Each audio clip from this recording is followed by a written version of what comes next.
Welcome to my channel. আজকের ভিডিওতে যারা 2024 সালে মাদ্রাসা বোর্ডের মাধ্যমিক পরীক্ষা দেবে, তো তাদের জন্য আজকে অঙ্কের সমাধানটা করব। দেখবে তোমাদের প্রত্যেক ছাত্রছাত্রীকে যে মাদ্রাসা বোর্ড থেকে একটা টেস্ট পেপার দেওয়া হয়েছে। এই টেস্ট পেপারটা প্রত্যেককে ফ্রিতে দেওয়া হয়েছে। তো এই মাদ্রাসা বোর্ডের টেস্ট পেপারটা আজকে অঙ্কের সমাধানটা করব। তো আশা করি তোমরা খুবই উপকৃত হবে। তো আজকের ভিডিওতে এই অঙ্কের পেজটা সমাধান করব। দেখো, এটা হাই মাদ্রাসা বোর্ডের টেস্ট পেপারের অঙ্ক 2023-24 নতুন। তো এটা দেখবি স্কুল থেকে দিয়েছে। তো আজকে এই 187 পাতার অঙ্কের সমাধানটা করব। দেখো, প্রথম কোশ্চেনটা আছে 6% সরল সুদে 6,000 টাকার 3 বছরের সুদ কত। তাহলে সুদের হার 6%, আসল 6,000, আর সময়টা হচ্ছে 3 বছর। দেখো, আসল পি সমান বলেছে 6,000, বার্ষিক সরল সুদের হার 6%, সময় এনটা হচ্ছে এই টিটা হচ্ছে 3 বছর। তাহলে মোট সুদ আয় সমান কী ফর্মুলা জানি, পি আর টি বাই 100। দেখো, একটা দুটো শূন্য দুটো শূন্য কেটে গেল। তাহলে 6 6 36 3 108, আর একটা শূন্য থাকলো, তাহলে 1,080 টাকা। তো এইটা বি অপশানে আছে। এর পরের প্রশ্নটা হচ্ছে, দেখো, একটা বৃত্তের ব্যাসার্ধের দৈর্ঘ্য 13 সেমি এবং একটি জ্যায়ের দৈর্ঘ্য 10 সেমি। বৃত্তের কেন্দ্র থেকে জ্যায়ের দূরত্ব। এখানে অপশান দেওয়া আছে। তো এইটা কীভাবে করব, দেখো, একটা বৃত্ত আমি এঁকে নিয়েছি, কেন্দ্র ধরেছি ও, এই একটা জ্যা এ বি, এই এ বিটা বলে দিয়েছে 10 সেমি, আর ব্যাসার্ধ ও এ এটা হচ্ছে 13 সেমি। তাহলে ও এ 13 সেমি, এ বিটা 10 সেমি। এদিকে এখান থেকে একটা দূরত্ব মানে এটা লম্ব টানলাম, তাহলে ওপি লম্ব টানলাম। তাহলে এ বি লম্ব ওপি, এই কেন্দ্র থেকে কোনো জ্যায়ের ওপর লম্ব টানলে কী হয়, তোমরা উপপাদ্যের ধর্ম থেকে জানো যে এই জ্যাটাকে সমদ্বিখণ্ডিত করে। তাহলে এ পিও যা হবে পি বিও তাই হবে। এ বিটা ছিল কত, 10, তাহলে এপি কত হবে 10/2 মানে 5 সেমি। এবার বার করতে হবে এই দূরত্বটা মানে ওপিটা। এবার দেখো, এই ও এ পি এই কোণটা সমকোণী ত্রিভুজের। তাহলে একটা সমকোণী ত্রিভুজ, সমকোণী ত্রিভুজের সূত্র তো আমরা জানি যে অতিভুজ স্কোয়ার সমান লম্ব স্কোয়ার প্লাস ভূমি স্কোয়ার। তাহলে ও এ স্কোয়ার সমান AP square plus OP square. তাহলে ও এটা বসালাম 13, তাহলে 13 স্কোয়ার সমান এপি হচ্ছে 5, তাহলে 5 স্কোয়ার, আর ওপিটা জানি না, ওপি স্কোয়ার রাখলাম। তাহলে 13 স্কোয়ার মানে 169, 5 স্কোয়ার 25, এটাকে এদিকে নিয়ে এলে -25 হয়ে গেল, সমান ওপি স্কোয়ার। তাহলে এইটা থেকে এটা বিয়োগ করলে 144 সমান ওপি স্কোয়ার। তাহলে ওপি সমান √144। তাহলে 144-এর বর্গমূল কত, 12। এইখানে তোমরা একটা কথা লিখে নিতে পারো যে ধনাত্মক মানটি ধরে, কারণ রুট হলে প্লাসও হয় মাইনাসও হয়, আর দৈর্ঘ্য তো মাইনাস দিয়ে হবে না। তো সেই জন্যে এটা লিখে নিতে পারো যে ধনাত্মক মানটি ধরে। তো এখানে 12 উত্তর হলো। এটা দেখো এই অপশানে আছে। এর পরেরটা বলেছে, দেখো, 4x² -4x + 1 সমান 0 সমীকরণের নিরূপক। তাহলে এইটা আমরা দ্বিঘাত সমীকরণের সাধারণ রূপ হিসেবে যদি ভাবি, তাহলে ax² bx c। তাহলে a মানে কত হলো 4, b মানে কত -4, আর c মানে 1। তাহলে নিরূপকের সূত্র কি জানি আমরা, b² - 4ac। এখানে b মানে কত -4, তাহলে -4² -4, a মানে কত 4, আর c মানে 1, তাহলে b² - 4ac। তাহলে -4² প্লাস 16, আর এখানে -4 4 16, তাহলে 16 থেকে 16 বিয়োগ করে 0। তাহলে নিরূপক কোণটা হবে 0। এর পরেরটা বলেছে, দেখো, tan থিটা সমান 1/√3 হলে থিটার মান কত। তো এইটা কীভাবে করবে, দেখো, tan থিটা সমান দেওয়া আছে 1/√3। তাহলে এখানে tan থিটা লিখলাম, 1/√3টা হচ্ছে tan 30 ডিগ্রির মান। তাহলে এখানেও tan, এখানেও tan, মানে একই কোণের কোণানুপাত, তাহলে নিশ্চয়ই কোণগুলো সমান। তাহলে থিটা সমান 30 ডিগ্রি। তো এইটা ডি অপশানে আছে। এর পরেরটা বলেছে, একটা লম্ববৃত্তাকার শঙ্কুর ব্যাসার্ধের দৈর্ঘ্য একই রেখে উচ্চতা দ্বিগুণ করলে শঙ্কুটির আয়তন বৃদ্ধি পায়। এটা আয় হবে না, পায় হবে, বৃদ্ধি পায়। এখানে অপশান দেওয়া আছে। তাহলে শঙ্কুর উচ্চতা ধরলাম h, ব্যাসার্ধ ধরলাম r। তাহলে শঙ্কুর আয়তনের সূত্র কি, 1/3 πr² h ঘন একক। এরপরে দেখো, ব্যাসার্ধটা বলেছে একই রেখে, মানে আরটা আরই থাকবে। তাহলে ব্যাসার্ধ আর হলো, উচ্চতা কত বলেছে তার দ্বিগুণ হবে, তাহলে আগে ছিল h, এখন হলো 2h। তাহলে এখন আয়তনটা কত হবে, 1/3 πr², এইচের জায়গায় 2h, মানে উচ্চতাটা দ্বিগুণ হবে বলেছিল। তাহলে এইটা এখনকার আয়তন, আগেকার আয়তন কোনটা, এইটা। তাহলে বৃদ্ধি পেলে কত, এইটা বেশি, তাহলে এইটা আগে ছিল, এটা এখন হয়েছে। তাহলে বৃদ্ধি পেলে এইটা থেকে এটা বিয়োগ, তাহলে 1/3 πr² 2h minus 1/3 πr² h। তাহলে এখানে দেখো 1/3 πr² আছে, এখানেও 1/3 πr² আছে। তাহলে একই আছে, তাহলে 1/3 পাই কমন নিয়ে লিখলাম, আর এখানে 2h থেকে h বিয়োগ মানে h, তাহলে বৃদ্ধি পেলো 1/3 পাই আর স্কোয়ার h। এবার আয়তন বৃদ্ধিটা কত পেলো, বৃদ্ধিটা পেলো এইটা, ওইটা উপরে লিখবে বাই অরিজিনাল আয়তন ছিল 1/3 পাই আর স্কোয়ার h, দিয়ে ইন্টু শতকরা করতে হবে না 100 দিয়ে গুণ, যেটা বৃদ্ধি পেলো সেটা উপরে লিখবে লবে, আর হরে কি লিখবে অরিজিনাল আয়তন এইটা, আর শতকরা করতে হবে মানে 100 দিয়ে গুণ, তাহলে এইটা কেটে গেল মানে 1 হলো, 1কে 100 দিয়ে গুণ মানে 100%। এবার বলে দেখো এরকম একটা চিহ্ন দিয়েছে, এই চিহ্নটির অর্থ, এটা হচ্ছে ক্যাপিটাল সিগমা, এই ক্যাপিটাল সিগমার অর্থ হচ্ছে সমষ্টি। তো এইখানে দেখো 4টে অপশান দেওয়া ছিল, বিয়োগ, সমষ্টি, গুণ, ভাগ। এইটা হচ্ছে ক্যাপিটাল সিগমা বা সামেশনও বলা হয়, এইটা হচ্ছে সমষ্টির চিহ্ন। এবার বলছে শূন্যস্থান পূরণ করো, সময়ের সঙ্গে কোনো কিছুর নির্দিষ্ট হারে বৃদ্ধি পেলে সেটি ড্যাশ থাকে।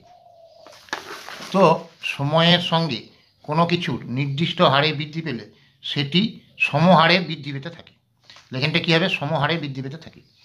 দেখবে টেক্সট বইয়েতে এই কোশ্চেনটাই দেওয়া আছে, কিন্তু লাস্টে এই থাকেটা নাই, তখন ওটা কী ছিল, সময়ের সঙ্গে কোনো কিছুর নির্দিষ্ট হারে বৃদ্ধি পেলে সেটি দিয়ে সমহার বৃদ্ধি, এই কথাটা লিখতাম, কিন্তু এখানে থাকে কথাটা শুধু আছে, সেই জন্য সমহারে বৃদ্ধি পেতে থাকে, মানে বাক্যটা সম্পূর্ণ তোমাকে লিখতে হবে।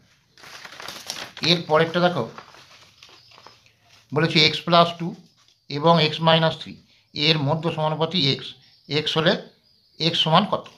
তাহলে দুটো সংখ্যা মনে করো, এই দুটো সংখ্যা দেওয়া আছে, মনে করো a আর b, এই দুটো দেওয়া আছে, তাহলে এদের মধ্য সমানুপাতির মাঝে একটা পদ আছে। তো এইটা মনে করি ধরো যদি এটা x হয়, তাহলে মধ্য সমানুপাতি কী হয়, এই মাঝের পদটার বর্গ মানে স্কোয়ার সমান প্রথম ও তৃতীয় পদের গুণফল মানে a ইন্টু b, তাহলে x² সমান হচ্ছে এই দুটোর গুণফল প্রথম আর তৃতীয় পদের, তাহলে x সমান কত, √ab। তো এইটা দেখো মধ্য সমানুপাতি সমান এই প্রথম আর তৃতীয় পদটা দেওয়া আছে, তাহলে এইটার মধ্য সমানুপাতি হবে এইটা এরকম ধরো, তাহলে এটা গুণ করলে হলো x² - x - 6, এটা গুণ করে তোমরা দেখে নিতে পারো, আবার মুখে মুখেও গুণ করে নিতে পারো। তাহলে এইটা আমার মধ্য সমানুপাতি বেরোলো, এইটা সমান কত বলা আছে, x, মধ্য সমানুপাতি x হবে বলেছে, তাহলে শর্তানুসারে এইটা সমান x।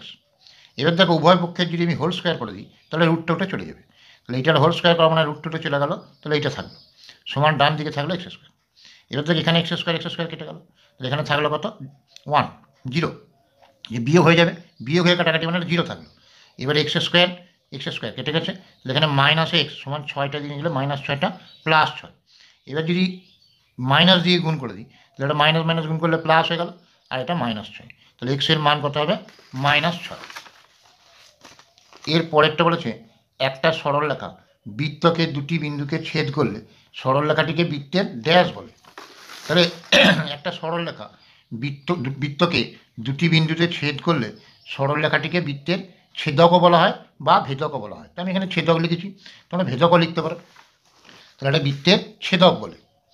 তো ধরো এইটা একটা বৃত্ত, এইটা একটা সরলরেখায় বৃত্তটাকে দুটো বিন্দুতে ছেদ করেছে, এই সরলরেখাটাকে বলা হয় বৃত্তের ভেদক বা ছেদক।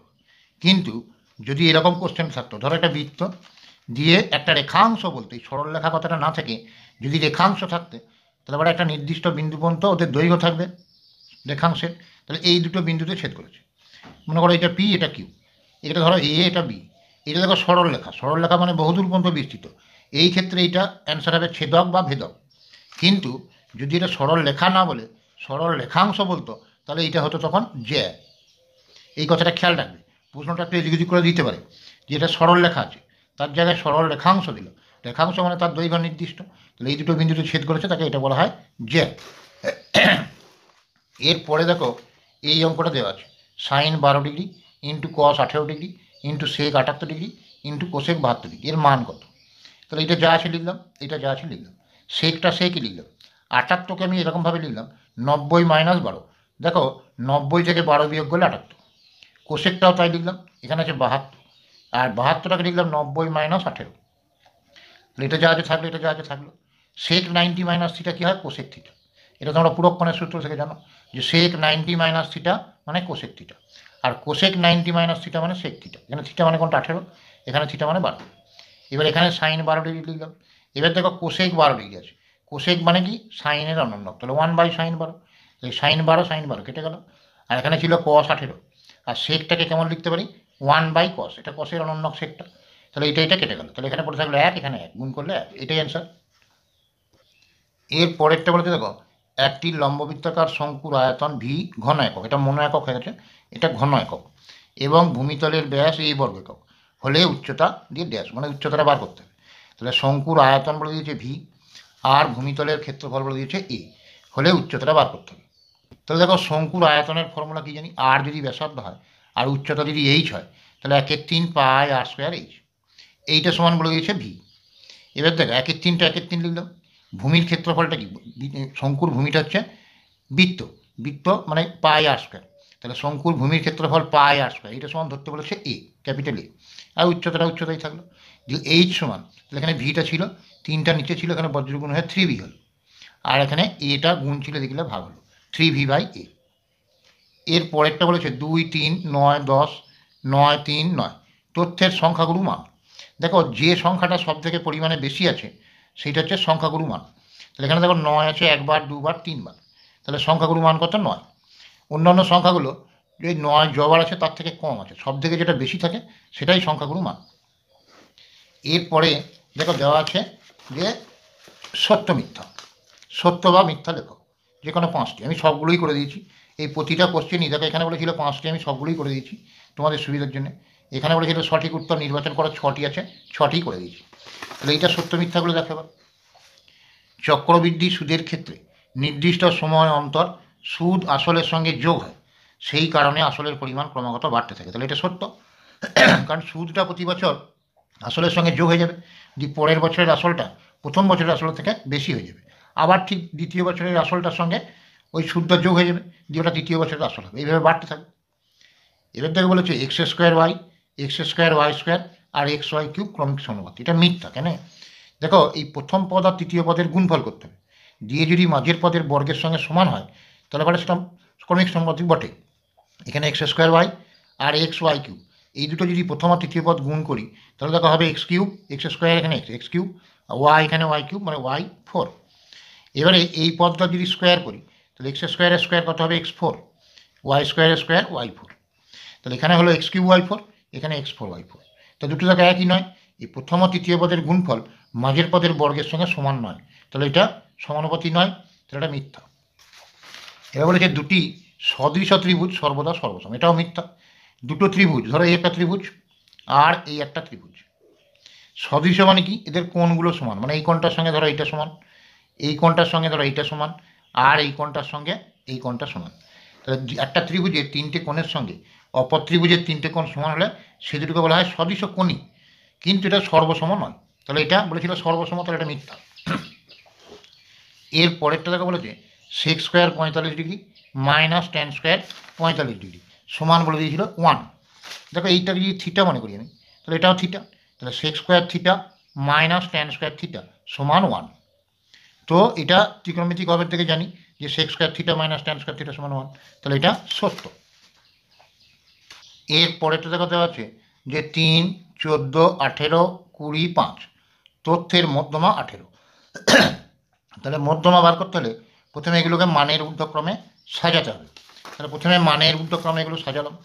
দেখো সব থেকে ছোটো কোনটা 3, তারপরে কোনটা 14, তারপরে 18, 20, 5 এগুলো দেওয়া আছে। তো এইগুলো মানের ঊর্ধ্বক্রমে সাজালে প্রথমে 3, তারপরে 5, তারপর 14, তারপর 18, তারপরে 20, এইগুলো ঊর্ধ্বক্রমে সাজানো নেই, 3, 14, 18, 20 করে দেওয়া আছে। তাহলে মধ্যমা বার করতে হলে প্রথমে মানের ঊর্ধ্বক্রমে মানে ছোটো থেকে বড় সাজিয়ে নিতে হবে।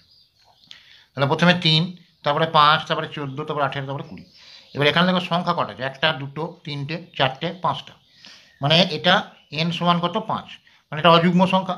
অযুগ্ম সংখ্যা হলে কি হয়, যে মধ্যমা হয় n+1/2 তম পদ, তাহলে 5 + 1/2, তার মানে 5 এর আগে 6/2 মানে 3তম পদ, তাহলে প্রথম পদ দ্বিতীয় পদ তৃতীয় পদ, তাহলে এটা হচ্ছে তৃতীয় পদ, এটাই মধ্যমা। তাহলে মধ্যমা কত হবে 18, কিন্তু এখানে 14, বলতে ভুল করলাম 14, কিন্তু এখানে দেওয়া আছে 18, সেই জন্যে এটা মিথ্যা। তো আজকের ভিডিওতে এই সত্য মিথ্যা পর্যন্ত সমস্ত অঙ্কগুলো করে দিলাম, পরের অংশটা পরের ভিডিওতে করে দেবো। যদি ভিডিও ভালো লেগে থাকে লাইক করো, শেয়ার করো, সাবস্ক্রাইব করো।